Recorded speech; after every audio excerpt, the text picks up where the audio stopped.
Each day, before the sun rises in northern Chile's Atacama Desert, people venture up and up. Across bumpy terrain to where the altitude is high enough to make you lightheaded.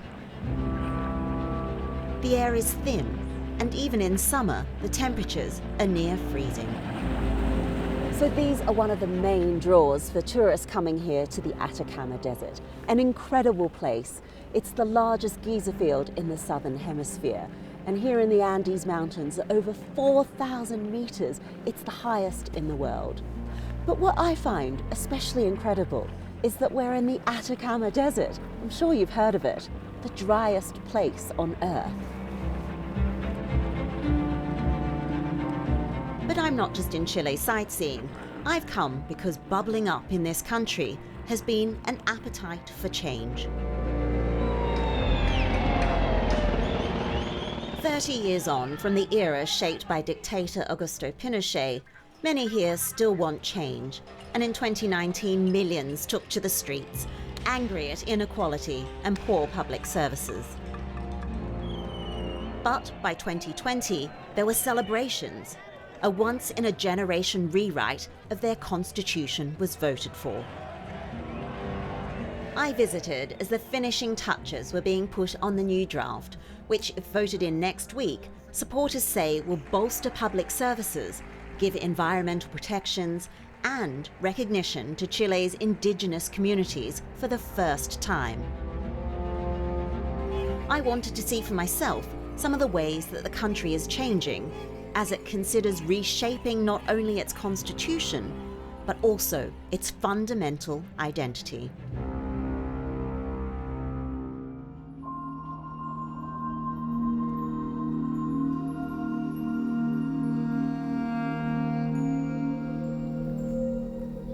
Which is why, 18 hours later, I find myself in the middle of the desert as night presses in. So it's 11:30 at night. I feel like I'm in the middle of nowhere. I'm not quite sure what I'm getting myself into.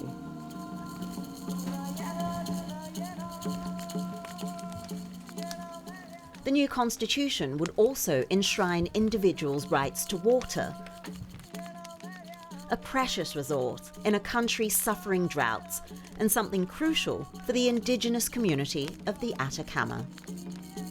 Se llama la ceremonia de los 4 tabacos. Son tradiciones que celebramos todos los ciclos solares. This ceremony brings together members of the Atacamayo indigenous people who live around northern Chile and have a deep respect for nature, having adapted to life around the desert. They've given us special permission to come along. Gracias, agüita divina, por dar la vida. En una noche de vigilia, agradeciendo principalmente al agua porque regó todas nuestras siembras. Primer tabaco comanda el propósito, la voz, la expresión, ¿por qué estamos aquí? Mi nombre es Sarajá, buenas noches, estoy feliz de compartir con todos ustedes y espero que todos tengan una muy buena experiencia. ¿De dónde eres? De séptima región de la costa. Luego viene el tiempo del agua. Mabel passes aguacoya around the group, a drink with hallucinogenic effects that's made from the cactus plant. Le cantamos, le rezamos, le agradecemos. Luego viene el tiempo del fuego, del gran poder.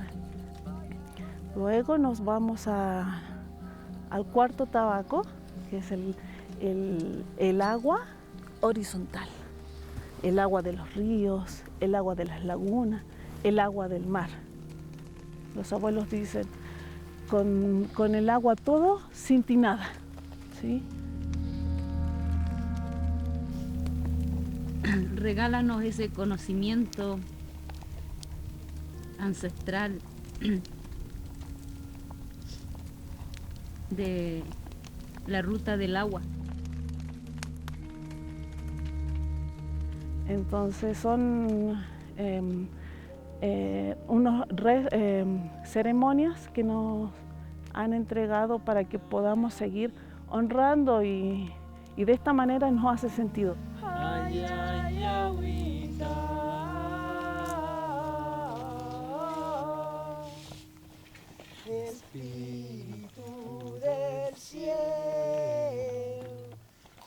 It was quite a serene experience, and it was amazing just to see these local people and how they were so passionate and so emotional about this ceremony.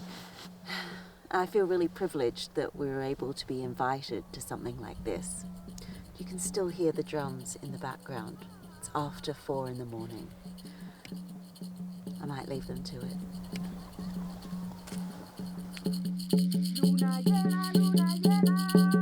But a community rooted in tradition has been rubbing up against a world evolving at pace.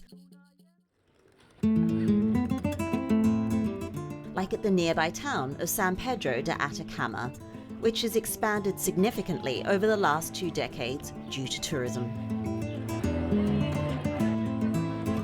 Okay, look at this. There's a restaurant here, there's a tour operator over there, cute little gift shop and a store selling hiking boots over there, buskers on the street, hotels with all their swimming pools.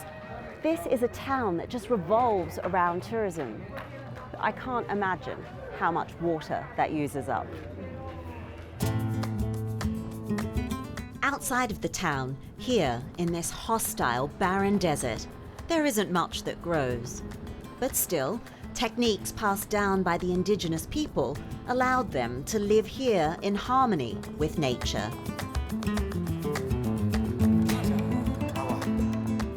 I wanted to catch up with Rosa, the water bearer from last night's ceremony, to find out a little more about how their position in the modern world here is changing.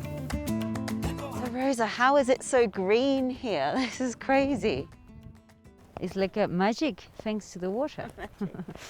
The idea is we respect the cycle. In winter, the Mother Earth rests. Some of the techniques here use ancient Atacamayo methods, like irrigation channels, which allow these plants to be watered sparingly, just once a month. The idea of this project teach to the world how important is preserve and protect the Mother Earth. When you come to the desert, not only is landscape and picture, is introduce and understand how live the local people, how important is the water, and we can live and we can protect the wildlife too. There are other big changes afoot for the wider community here. Can you talk me through what this will mean for your people? Well, this is good opportunity for recognize the indigenous people in Chile in the Constitution. We have other concepts, the life, and that is very important because they give more tools for protect the area, especially the water. Recognition is beginning to take shape.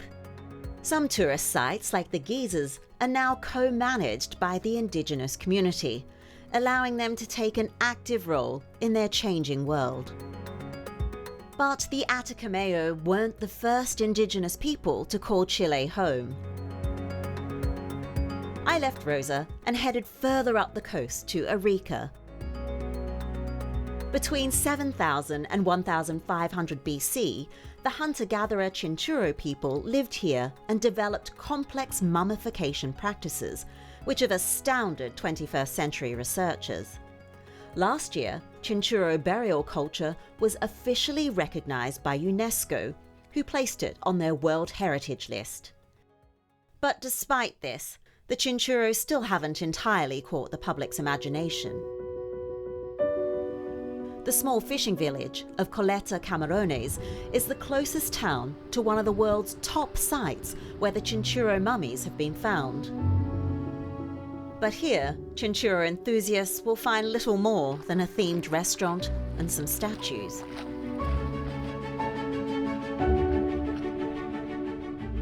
So before we came here, some people said you could see the mummies in the ground and some said you couldn't, so I wasn't really sure what we'd find.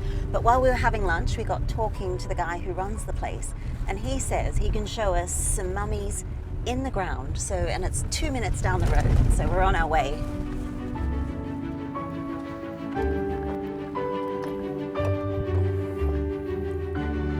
Currently, the mummies buried in the ground are being left there by archaeologists for their protection. Okay, here? And as we approach, we take great care not to disturb any of the remains. Wow, it's so close to the road. Este es el vestigio de una momia Chinchorro. Se ven bastante en toda la ladera de este tipo de momia, pero What was it like growing up here? Did you see many mummies when you were a child? sí había mucho más que antes, más que ahora, o sea, había más vestigios de momia y salía en ese tiempo, esos años, salía en las mañanas, salía el aroma, el olor de las momias y después en el día se normalizaba. Habían enteritos, se veían enteros, los pies, la cabeza, todo. Bueno, hasta aquí el nombramiento de la cultura Chinchorro por la UNESCO está en el papel, porque en la práctica nosotros seguimos viviendo como los chinchorros, sin luz, sin agua y sin ser dueños hasta de los propios terrenos, donde estamos viviendo hace más de 30 años. Entonces esperamos que eso cambie, pero hasta aquí no ha cambiado. There are thought to be thousands of mummies still in these hills, and evidence of the Chinchorro is scattered all around the area.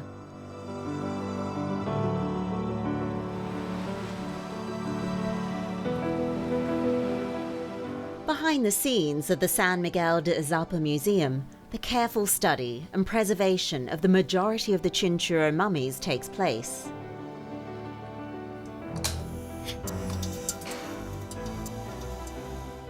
There's so many mummies here, Vivian. How many? Yes, we have about 70 mummies, Chinchorro mummies in this store. Let me show you a Chinchorro mummy. It's quite small. What can you tell me about this mummy? Y en particular, este cuerpo lo tenemos datado con radiocarbono 14 y tiene 4.000 años de antigüedad. No remueven la piel en este caso, sino que a través de corte sacan los órganos internos, rellenan y así el cuerpo recupera su volumen. Y la cara también recibió un tratamiento especial porque elaboran una mascarilla donde le señalan los rasgos faciales. As if it was me, I would be very scared to work here. What do you love about your job? No, it's very interesting. Como ellos trataron la muerte, cómo transformaron los cuerpos muertos en estas efigies funerarias, es realmente extraordinario. But these fragile relics, which date back as much as 2,000 years before the Egyptian mummies, are deteriorating at an increasing rate, in part due to climate change.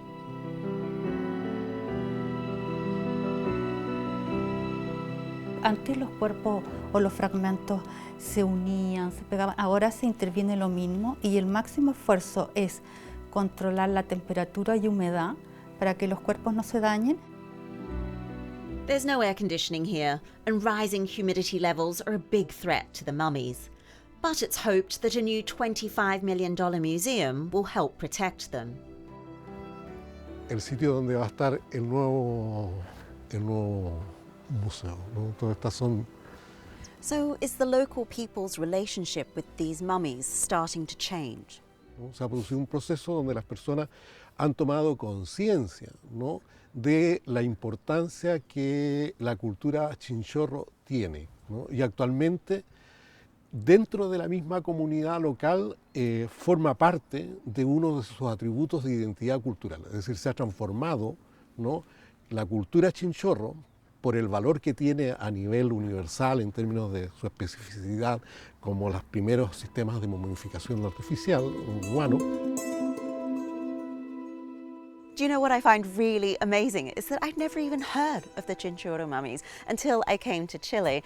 Now, this is crazy because they're the oldest mummies in the world, and everyone, of course, has heard of the Egyptian mummies, but not the Chinchorro mummies. So I get the feeling that things here are slowly changing, and maybe in the future they'll get the recognition that they deserve.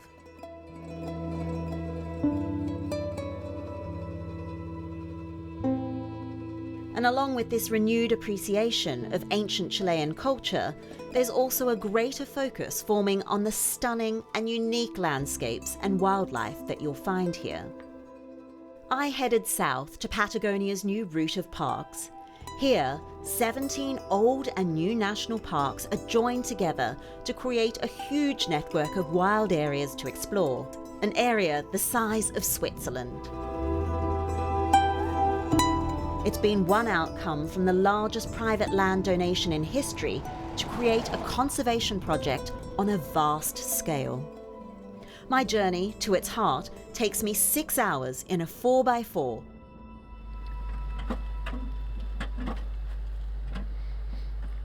So we've blown a tire, and as you can see behind me, the road is pretty rough. We've hit one of these huge potholes. And I guess that's part of the story of tourism here. You know, the infrastructure is still a work in progress, but fortunately, all the locals have been super helpful. For two American philanthropists, Doug and Chris Tompkins, the route of parks was just one part of a decades-long project in both Chile and Argentinian Patagonia. Over the course of 30 years, Doug, Chris, and the Tompkins Conservation Organization bought 2 million acres of land across Chile and Argentina. I am very proud of what we do because every hectare we have ever purchased goes right back to the people of the country. If you want to conserve a territory and bring back species who've gone toward a point where their numbers are quite low, you have to, A, consult the geniuses of the place, who are the people who've lived here for a very long time, because we're coming in and we don't really know that much about how these areas function, and they do. The Chilean gaucho traditionally is a horseman skilled at protecting cattle and sometimes hunting predators. But Gaucho Don Daniel now has a wider view of predators, which are an important part of the wildlife ecosystem. He now monitors and protects native deer. Bueno, a mí me gusta más trabajar con huemules porque me ha cambiado la vida de cierta forma. Si yo hubiese estado trabajando con ganado, o ya sea con vaca o oveja, hubiera sido distinta mi forma de ver el parque o de ver los huemules quizás también.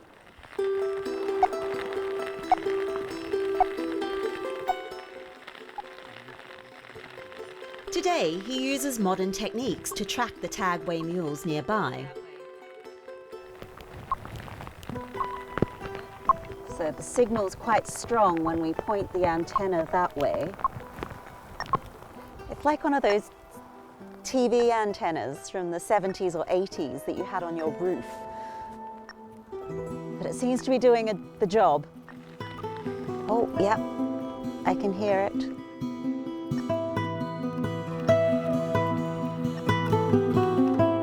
99% of the original wayamule population are thought to have been lost, placing the breed on the endangered list. With Don Daniel's help, we soon spot something in the distance.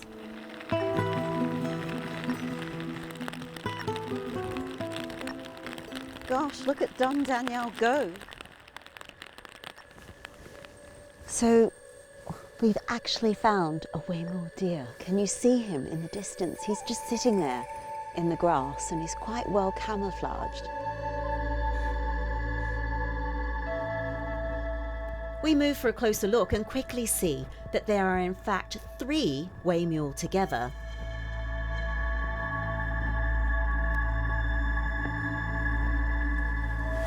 So we're approaching the deer from a lower ground angle so we don't scare them.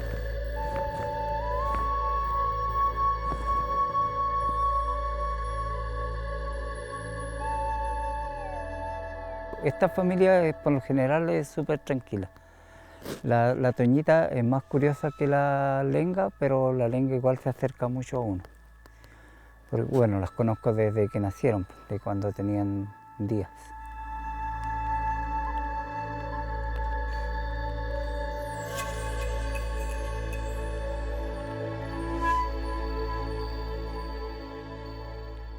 It's unbelievable that now the numbers have grown and we've been able to track them within the space of a quarter of an hour.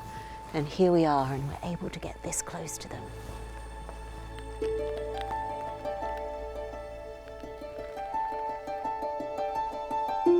Doug Tompkins sadly never saw his plan with Christ finalised as he passed away in 2015. A good friend of mine from New York City wrote to me just a few days after he died, and she said, look, you have a choice here. You can be the long-suffering widow, or you can get out of bed and go do these things. And she was right. That was a conscious decision I was going to have to make. And so I just thought, okay, let's go for it. And that's when I started trying to tie up everything, and within 2 years we had them all donated. Wow. And that was a lot of work. And I think it saved my life, needing to do that. Yeah.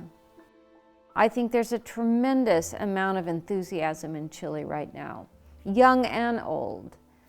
And certainly the environment is one of the big platforms of this new administration.